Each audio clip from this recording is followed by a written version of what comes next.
السلام علیکم و رحمت الله تعالی و برکاته. خداوند تبارک و تعالی رو بسیار سپاسگزاریم و تشکر میکنیم به خاطر همه نعمتهای خوب و مفید و توفیقات ارزشمند و گرانبهایش. در فضای بسیار معنوی ماه مبارک رمضان قرار گرفتیم. باز هم بی نهایت خداوند و بر این توفیق سپاسگزاریم و شاکریم و امیدوارم که شکر و سپاسگزاری ما و شما به درگاه خداوند به خاطر این همه الطاف و عنایت‌ها و نعمت‌ها و توفیقاتش سبب بقا و دوام و استمرار نعمت باشه و برکات نعمت‌ها در زندگی مادی و معنوی خودمون که حاصل شکر و سپاسگزاری است لمسش بکنیم و حسش بکنیم. چون اگر برکت رو از نعمت بگیریم دیگه نعمتی وجود نداره، چون نعمت‌ها با برکتش هستن که نعمت میشه. وجود برکت در زندگی ما و شما برمیگرده به خود ما و شما.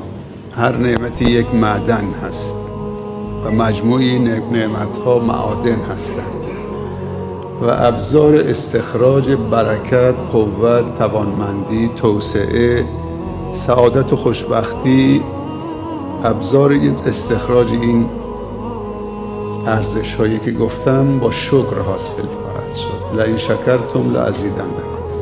پیامبر صلی الله علیه وسلم خیلی تاکید میکنن رو 10 شب پایانی رمضان و تاکید مضاعف میکنن رو شبهای وتر اون 10 شب، یعنی 21 و 23 و 25 و 27 و 29 و تاکید اساسی رو دوباره بر شب 27 دارن.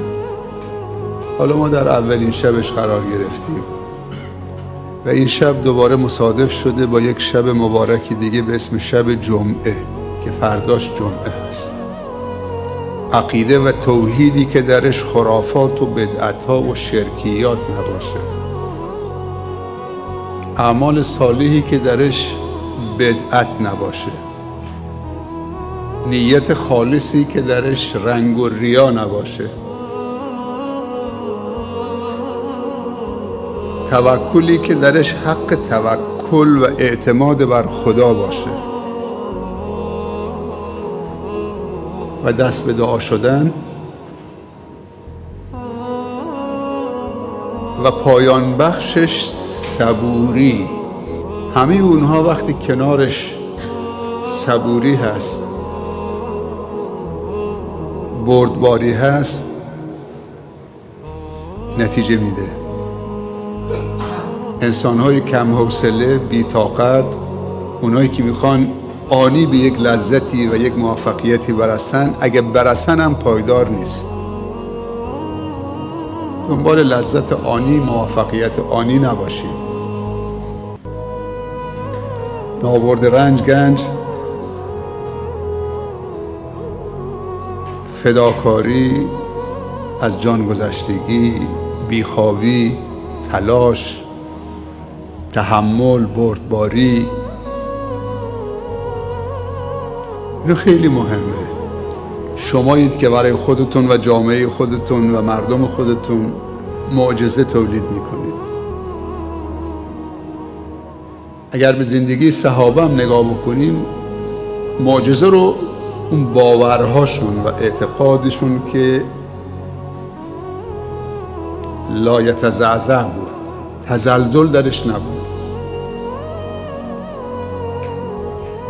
شما جمله حضرت موسی رو وقتی که قوم بنی اسرائیل رو هدایت میکرد، اونایی که همراهی کردن رسیدن به اون دریا، پشت سرشون هم فرعون و لشکر فرعون. بنو اسرائیل به موسی گفتن علیه السلام که ما رو تو چه وضعیتی قرار دادیم؟